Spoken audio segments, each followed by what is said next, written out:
काफ़ी अरसा पहले एक छोटे गांव में एक गरीब किसान और उसकी बीवी रहते थे।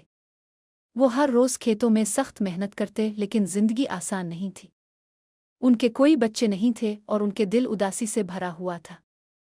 एक तूफानी रात किसान अपने खेत के करीब चल रहा था जब इसने बच्चे की रोने की आवाज़ सुनी। इसने उधर उधर देखा और एक छोटा बच्चा कपड़े में लिपटा हुआ खेत के किनारे पड़ा हुआ देखा।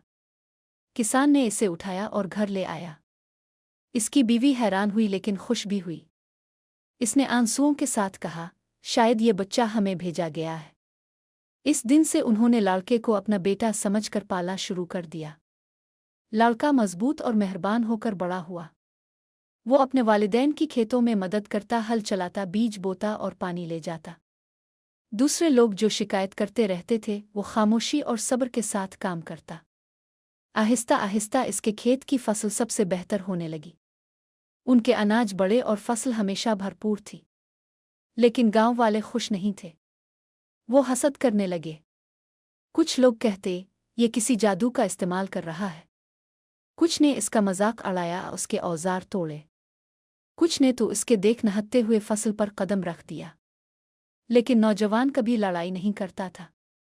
वो पुरसुकून रहता, ज्यादा मेहनत करता और सबके साथ इज्जत से पेश आता। फिर एक साल शदीद बारिशें आईं।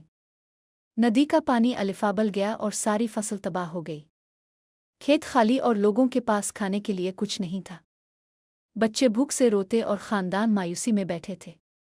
सिर्फ एक शख्स के पास खाने के दाने बचे हुए थे। नौजवान किसान ने अनाज को एहतियात से बचा कर रखा था।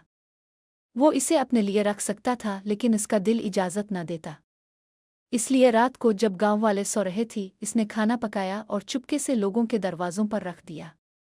सुबह को गांव वाले हैरान हुए कि वो लोगों के लिए खाने के इंतज़ार में रखता।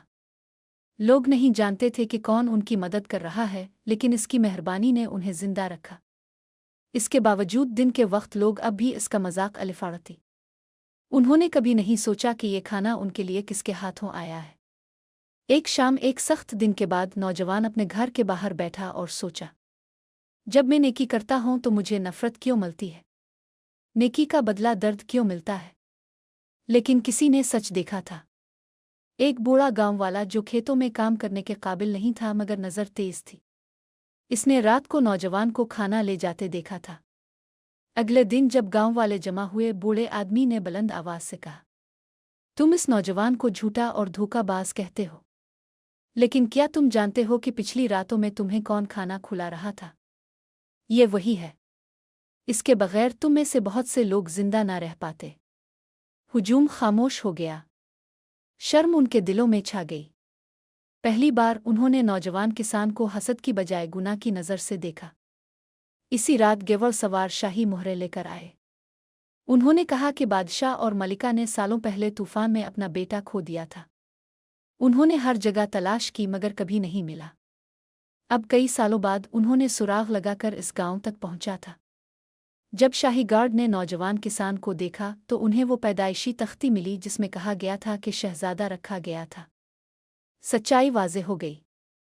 बादशाह और मलिका पहुंचे और आंसुओं के साथ इसे गिले लगाया। गांव वाले खौफ से झक गए, याद करते हुए कि उन्होंने इसके साथ कितनी बदसलूकी की थी। बादशाह गुस्से में था और गांव वालों को सज़ा देने का हुक्म दिया। लेकिन नौजवान अपने वालिदैन के सामने घुटने टेक कर बोला, अब्बा अम्मा बरा करम उन पर हाथ ना उठाएं। अगर मैं उन्हें मुआफ़ कर सकता था जब उन्होंने मुझे दुख पहुंचाया, तो अब उनको सज़ा कैसे दे सकता हूं? आइए हम मुआफ़ कर दें। बादशाह और मलिका मुतसिर हुए। गांव वाले रोने लगे। शहजादे की मेहरबानी से दिल छू गया। इस दिन से वो न सिर्फ तख्त का वारिस कहलाया बल्कि रहमदिल शहजादा भी कहलाया गया। इसके वालिदैन यानी किसान और उसकी बीवी जिन्होंने इसे पाला, इज्जत पाई और जिंदगी भर महल में खुशहाल रहे।